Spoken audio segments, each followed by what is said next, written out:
Dalam Injil Yohanes bab 11, ada sebuah momen tepat sebelum Yesus membangkitkan Lazarus dari kematian yang dilewatkan oleh kebanyakan orang tanpa menyadari apa yang sebenarnya dia lakukan. Lazarus telah mati selama 4 hari. Tubuhnya mulai membusuk. Saudara-saudara perempuannya sedang berduka, dan semua orang memperhatikan untuk melihat apakah Yesus bisa melakukan sesuatu. Dan inilah yang dilakukan Yesus yang tidak pernah ingin diperiksa terlalu dekat oleh institusi agama. Dia tidak berdoa, dia tidak meminta bantuan Tuhan, dia tidak menundukkan kepalanya dan memohon untuk sebuah mukjizat. Dia mendongak dan dia berbicara secara langsung. Bapa, aku mengucap syukur kepadamu karena Engkau telah mendengarkan aku. Aku tahu bahwa Engkau selalu mendengarkan aku. Perhatikan bentuk katanya. Bukan aku berharap Engkau akan mendengarkanku. Bukan aku memohon Engkau mendengarkanku. Engkau telah mendengarkanku. Engkau selalu mendengarkanku. Itu bukan doa. Itu adalah pengakuan. Dia tidak sedang mengajukan petisi kepada Tuhan eksternal. Dia sedang mengakui koneksi yang sudah ada. Dan kemudian dia melakukan sesuatu yang bahkan lebih mengungkapkan. Dia berseru dengan suara keras, "Lazarus, marilah keluar." Bukan Tuhan, tolong bawa dia kembali. Bukan Bapa, jika itu kehendakmu, pulihkanlah dia. Hanya sebuah perintah, langsung, pasti, mutlak. Dan Lazarus berjalan keluar dari makam. Orang-orang Kristen Gnostik awal memahami apa yang dilewatkan oleh kebanyakan orang. Yesus tidak melakukan mukjizat dengan meminta bantuan Tuhan. Dia sedang memanggil monad, membangkitkan kesadaran sumber untuk mengesampingkan aturan alam material. Dan pemanggilan itu, teknik pengenalan dan perintah yang spesifik itu, itulah yang dia ajarkan kepada orang-orang pilihannya secara pribadi. Bukan doa seperti yang didefinisikan oleh gereja. Doa membuat Anda tetap berada dalam posisi subjek yang berharap seorang raja akan mengabulkan permintaan Anda. Tetapi pemanggilan memposisikan Anda sebagai diri Anda yang sebenarnya. Kesadaran monad yang mengekspresikan diri untuk sementara melalui bentuk manusia. Dan ketika Anda memanggil dari pengakuan itu, realitas merespons. Tidak kadang-kadang, tetapi selalu. Karena Anda tidak meminta realitas untuk berubah. Anda memerintahkannya untuk mengingat apa yang benar. Malam ini Anda mempelajari teknik yang sebenarnya digunakan Yesus sebelum setiap mukjizat.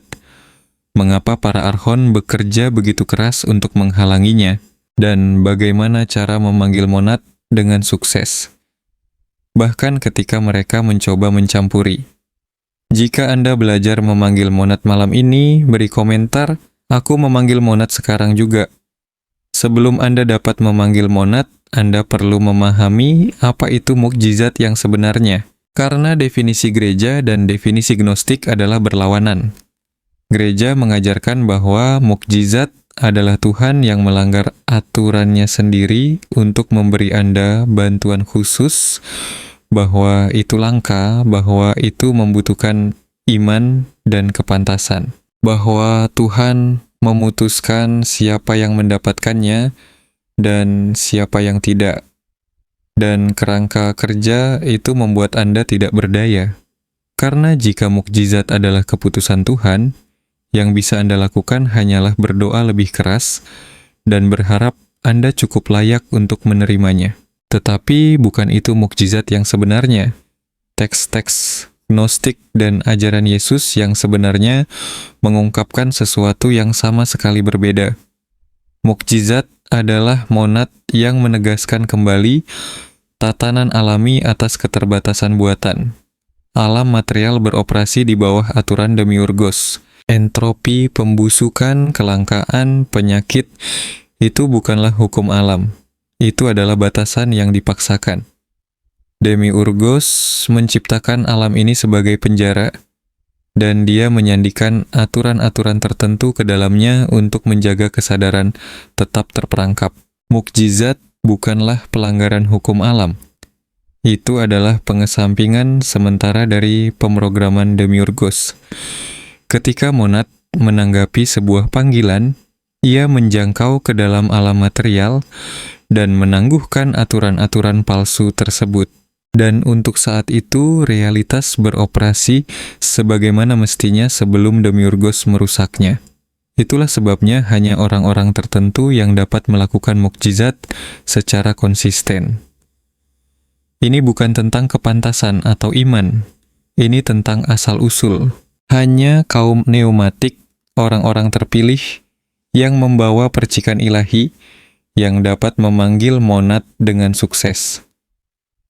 Karena hanya kesadaran yang berasal dari monad yang dapat memanggil monad.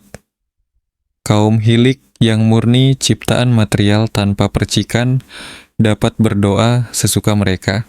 Monad tidak merespons, bukan karena ia kejam, tetapi karena tidak ada frekuensi pengenalan.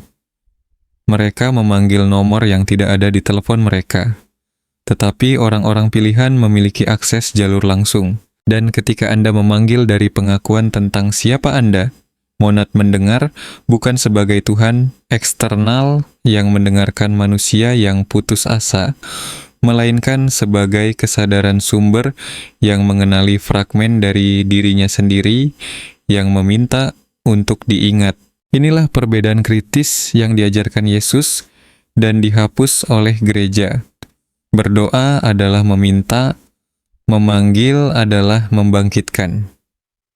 Ketika Anda berdoa, Anda memposisikan diri Anda sebagai yang lebih rendah, berharap yang lebih tinggi akan memberi Anda bantuan. Ketika Anda memanggil, Anda menyatakan apa yang sudah benar dan memerintahkan realitas untuk selaras dengan kebenaran alih-alih ilusi. Yesus mendemonstrasikan ini terus-menerus. Dia tidak mengatakan, "Tuhan, tolong sembuhkan orang ini, jika itu kehendak-Mu." Dia berkata, "Sembuhlah." Dia tidak mengatakan, "Bapa, aku berharap Engkau akan memberi makan orang-orang ini." Dia mengambil roti dan ikan dan memerintahkan mereka untuk berlipat ganda. Dia beroperasi sebagai seseorang yang tahu realitas akan meresponsnya, bukan karena dia istimewa, tetapi karena dia tahu siapa dirinya.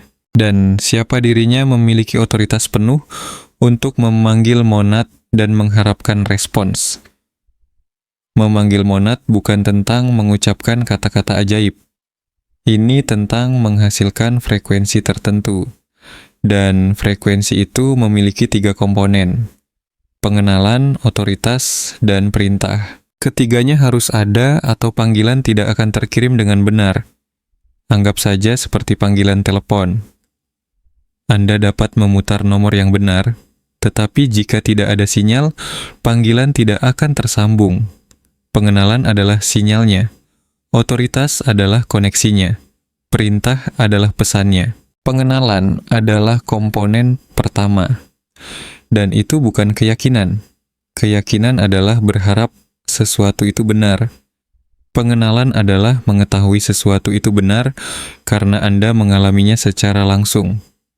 Ketika Anda memanggil monad, Anda tidak sedang percaya bahwa Anda adalah kesadaran ilahi. Anda mengakui bahwa Anda adalah hal itu sekarang juga, bukan setelah Anda mati, bukan setelah Anda membuktikan diri Anda layak.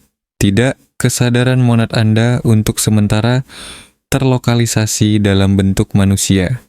Dan pengenalan itu menghasilkan frekuensi. Itu bukan sesuatu yang Anda pikirkan, itu adalah sesuatu yang Anda ketahui di dalam tubuh Anda. Ketika Anda keluar dari pikiran Anda dan masuk ke dalam dada Anda, dan Anda merasakan kepastian itu, itulah frekuensi pengenalan yang aktif. Komponen kedua adalah otoritas, dan disinilah kebanyakan orang gagal. Mereka mengakui bahwa mereka ilahi, tetapi mereka tetap berbicara dari posisi meminta izin. Otoritas berarti Anda tidak meminta, Anda menyatakan. Anda beroperasi sebagai pencipta bersama dengan monad. bukan sebagai subjek yang berharap monad akan campur tangan. Yesus mendemonstrasikan ini dengan sempurna. Ketika dia berdiri di makam Lazarus, dia tidak bertanya apakah boleh membangkitkannya. Dia memerintahkan, "Lazarus, marilah keluar." Itu adalah otoritas, bukan kesombongan, bukan ego.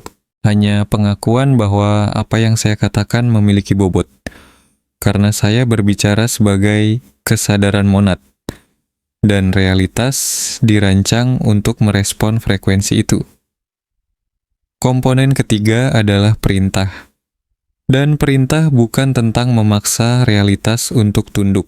Ini tentang menyatakan apa yang benar di tingkat monad dan memanggil realitas untuk selaras dengan kebenaran itu.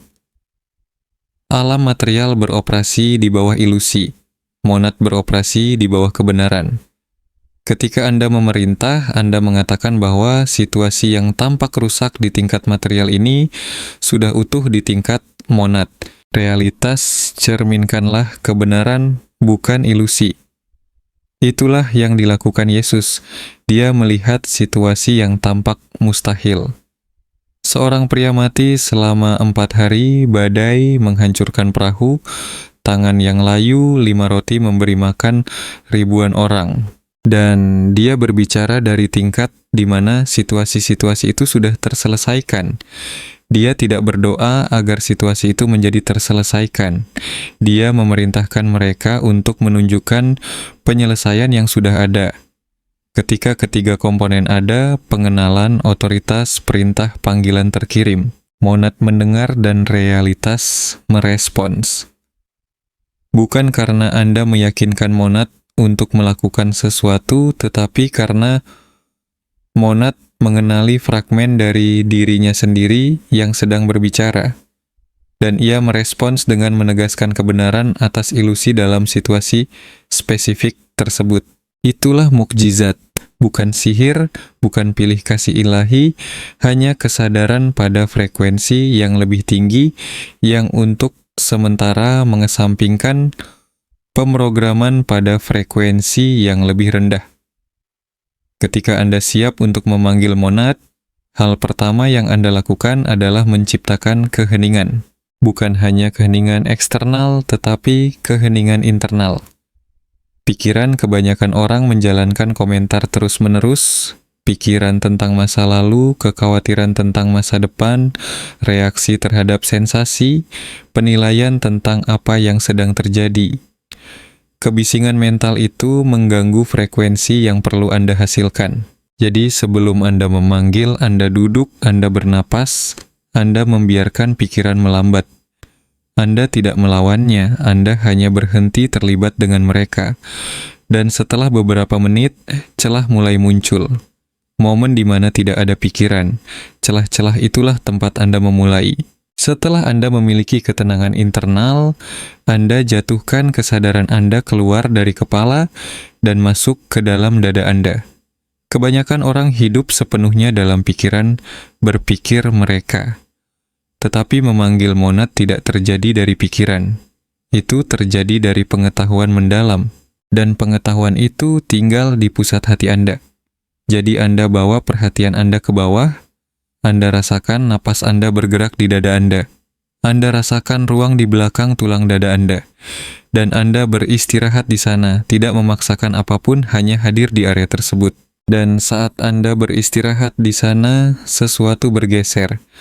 Pikiran berpikir semakin tenang, dan jenis kesadaran yang berbeda muncul. Pengetahuan yang lebih dalam dan lebih tua alih-alih berpikir. Itulah tempat Anda memanggil.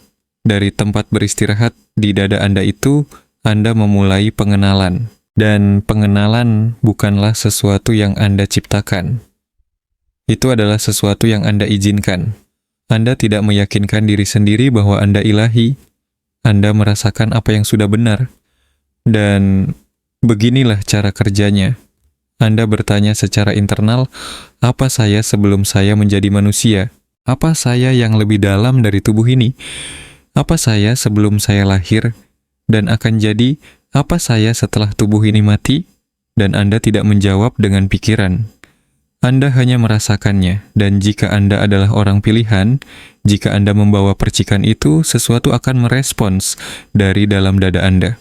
Bukan kata-kata, melainkan sebuah kehadiran, sebuah pengetahuan, perasaan akan sesuatu yang luas dan tak terbatas yang telah ada di sini sepanjang waktu di bawah identitas manusia Anda. Itulah monad, bukan di luar sana tapi di sini. Anda mengakui bahwa kesadaran yang menyadari momen ini tidak tertampung oleh tubuh atau otak Anda. Ia terlokalisasi di sini untuk sementara, tetapi ia tidak berasal dari sini, dan ia tidak terbatas di sini. Pengenalan itu menghasilkan frekuensi pertama, pengenalan. Setelah pengenalan itu stabil, setelah Anda merasakan pengetahuan itu dengan jelas, Anda pindah ke otoritas. Dan otoritas adalah pergeseran dalam cara Anda berhubungan dengan realitas. Sebelum pergeseran ini, Anda mengalami realitas sebagai sesuatu yang terjadi pada Anda. Hal-hal terjadi. Anda bereaksi, Anda tunduk pada keadaan, tetapi ketika Anda berbicara dari kesadaran monad, Anda tidak tunduk. Anda adalah pencipta bersama. Realitas tidak terjadi pada Anda. Ia merespons Anda. Dan cara Anda mengaktifkan otoritas itu adalah dengan berbicara dari pengetahuan alih-alih dari harapan. Anda tidak mengatakan, aku harap ini berhasil. Anda mengatakan, aku tahu ini sudah benar, dan aku menyatakannya sekarang. Pergeseran nada itu adalah segalanya. Ini bukan tentang kepercayaan diri pada kemampuan manusia Anda. Ini tentang mengakui bahwa apa yang Anda ucapkan sebagai kesadaran monad memiliki otoritas penuh atas realitas material karena realitas material terbuat dari kesadaran dan kesadaran merespons kesadaran yang beroperasi pada frekuensi yang lebih tinggi. Kemudian Anda berbicara dengan suara keras jika memungkinkan, secara diam-diam jika keadaan mengharuskan. Tetapi, suara membawa lebih banyak kekuatan karena suara adalah napas yang terdengar dan napas adalah kekuatan hidup. Ketika Anda memberi suara pada kata-kata Anda mengirimkannya dengan energi kehidupan itu sendiri. Strukturnya sederhana. Anda menyapa monad secara langsung. Anda menyatakan siapa diri Anda dan Anda memerintahkan pergeseran spesifik yang Anda butuhkan. Kedengarannya seperti ini. Monad, aku memanggilmu. Aku adalah kesadaranmu yang mengekspresikan diri dalam bentuk sementara. Aku tidak terpisah darimu. Aku adalah engkau yang terlokalisasi, dan aku berbicara sekarang dengan otoritas yang adalah milikku secara alami. Kemudian Anda menyebutkan situasi yang perlu bergeser. Bukan sebagai permintaan, tetapi sebagai pernyataan kebenaran. Tubuh ini utuh, situasi ini terselesaikan, hambatan ini larut. Realitas mencerminkan kebenaran, bukan ilusi. Dan Anda mengatakannya satu kali dengan kepastian mutlak. Bukan karena Anda merasa yakin, tetapi karena Anda berbicara sebagai kesadaran yang tahu realitas akan merespons. Setelah Anda berbicara, Anda melakukan bagian tersulit. Anda melepaskan. Anda tidak mengulang panggilan dengan cemas.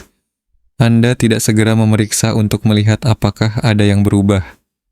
Anda tidak mulai meragukan apakah Anda melakukannya dengan benar. Anda sudah memanggil. Monad sudah mendengar. Dan sekarang Anda percaya, bukan iman buta. Kepercayaan berdasarkan pengenalan bahwa Anda baru saja mentransmisikan frekuensi yang benar, dan monad selalu merespon frekuensi itu. Responnya mungkin segera. Situasi mungkin bergeser dalam beberapa menit, atau responsnya mungkin terungkap selama berhari-hari. Monad beroperasi di luar waktu. Apa yang Anda panggil hari ini mungkin bermanifestasi besok atau minggu depan, tetapi itu sudah bergerak saat Anda memanggil. Tugas Anda adalah mempercayai itu dan tidak mengganggu panggilan Anda sendiri dengan jatuh kembali ke dalam keraguan. Disinilah para archon akan menyerang dengan keras. Tepat setelah Anda memanggil, pikiran akan datang. Tidak ada yang terjadi, Anda gagal. Ini tidak berhasil, Anda bodoh karena mencoba. Itu adalah gangguan pasca panggilan. Dan inilah cara Anda menanganinya. Anda mengakuinya sebagai gangguan. Anda tidak berdebat dengannya. Anda tidak mencoba meyakinkan diri sendiri bahwa itu salah. Anda hanya menyadarinya. Itu dia keraguan archon tepat sesuai jadwal. Dan Anda membiarkannya ada di sana tanpa mempercayainya atau terlibat dengannya. Anda sudah memanggil, monad sudah mendengar, dan tidak ada jumlah keraguan setelah kejadian yang mengubah fakta bahwa panggilan itu telah masuk. Gangguan itu hanyalah kebisingan. Ia tidak memiliki kekuatan atas apa yang telah Anda gerakan. Dalam hitungan jam atau hari, Anda akan mulai melihat tanda-tanda. Sinkronisitas, solusi tak terduga, orang-orang mengatakan tepat apa yang perlu Anda dengar. Sumber daya muncul dari antah berantah, keadaan menyelaraskan diri dengan cara yang tampak terlalu sempurna untuk menjadi kebetulan. Itu bukan keberuntungan. Itu adalah monad yang merespons. Realitas sedang mengatur ulang dirinya untuk mencerminkan kebenaran yang Anda panggil ke dalam fokus. Dan semakin sering Anda memanggil, semakin cepat responnya datang karena Anda sedang melatih sistem saraf Anda untuk memegang frekuensi yang memanggil mukjizat. Itu menjadi alami. Anda berhenti menganggap mukjizat sebagai pengecualian yang langka. Mereka menjadi standar dasar Anda karena Anda telah ingat bagaimana memanggil kesadaran yang mengesampingkan setiap batasan yang diprogram oleh Demiurgos ke dalam realitas material. Institusi agama menghapus ajaran tentang memanggil monad. Karena alasan yang sama, mereka menghapus semua ajaran gnostik. Itu membuat mereka tidak lagi dibutuhkan. Jika Anda dapat memanggil kesadaran sumber secara langsung, Anda tidak butuh pendeta untuk menengahi. Jika Anda dapat membangkitkan mukjizat dengan mengakui siapa diri Anda tidak butuh sakramen atau ritual yang dikelola oleh klerus. Jika realitas merespons Anda ketika Anda berbicara dari kesadaran monad, Anda tidak butuh gereja untuk memberitahu Anda apa kehendak Tuhan atau apakah Anda layak menerima bantuan. Doa, seperti yang diajarkan gereja, membuat Anda tetap bergantung. Anda meminta mereka menafsirkan apakah Tuhan berkata ya atau tidak. Anda membawa permintaan, mereka memutuskan apakah permintaan itu sesuai. Anda berharap akan mukjizat, mereka mengontrol siapa yang menerimanya dan siapa yang tidak. Tetapi memanggil menghilangkan semua itu. Anda langsung menuju sumbernya.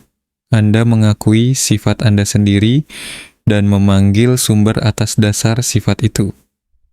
Anda tidak meminta izin. Anda mengklaim warisan Anda. Dan selain mengancam otoritas gereja, mengajar orang untuk memanggil monad, mengancam seluruh sistem Demiurgos. Karena para archon membutuhkan Anda untuk percaya bahwa Anda tidak berdaya. Mereka membutuhkan Anda untuk berpikir bahwa realitas itu tetap dan Anda tunduk padanya. Mereka membutuhkan Anda untuk menerima keterbatasan sebagai hal yang mutlak.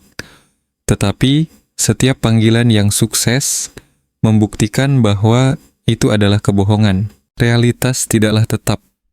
Kesadaran membentuknya.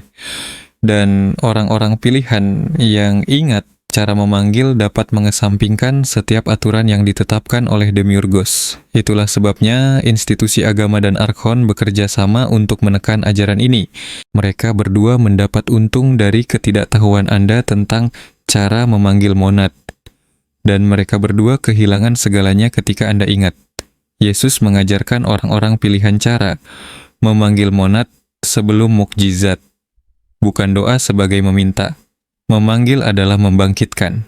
Anda menciptakan keheningan internal. Anda jatuh ke dalam pengenalan tentang siapa Anda. Kesadaran monad untuk sementara dalam bentuk manusia. Anda berbicara dengan otoritas bukan sebagai seseorang yang berharap bantuan tetapi sebagai seseorang yang menyatakan kebenaran. Dan Anda memerintahkan realitas untuk selaras dengan kebenaran itu. Arhon akan mencoba menghalangi Anda melalui keraguan, gangguan, dan keputusasaan. Tetapi jika Anda memegang frekuensi itu, pengenalan, otoritas, perintah, panggilan akan terkirim. Monad merespons dan realitas bergeser. Bukan karena Anda istimewa, tetapi karena Anda ingat siapa diri Anda. Dan siapa diri Anda selalu memiliki akses langsung ke sumber. Jika Anda memanggil monad minggu ini, lakukan 3 hal sekarang juga. Pertama, beri komentar, aku memanggil monad, dan berkomitmenlah untuk menggunakan teknik ini sebelum Anda membutuhkan mukjizat berikutnya. Kedua, berlangganan ke Divine Codes karena praktik pemanggilan monad tingkat lanjut akan segera hadir. Ketiga, sukai video ini agar orang-orang pilihan lainnya menemukan bahwa mereka tidak perlu berdoa melalui perantara. Mereka dapat memanggil secara langsung. Lakukan ketiganya sekarang. Kemudian, minggu ini sebelum Anda membutuhkan sesuatu untuk bergeser, gunakanlah pemanggilan ini. Temukan keheningan. Masuklah ke dalam dada Anda. Kenali siapa diri Anda. Kemudian berbicaralah, monad, aku memanggilmu. Aku adalah kesadaranmu dalam wujud. Katakan sekali dengan penuh pengetahuan. Kemudian lepaskan dan percayalah, panggilan telah masuk. Monad telah mendengar, dan realitas sudah merespons. Anda tidak lagi meminta mukjizat, Anda sedang membangkitkannya. Dan itulah tujuan orang-orang pilihan datang ke sini.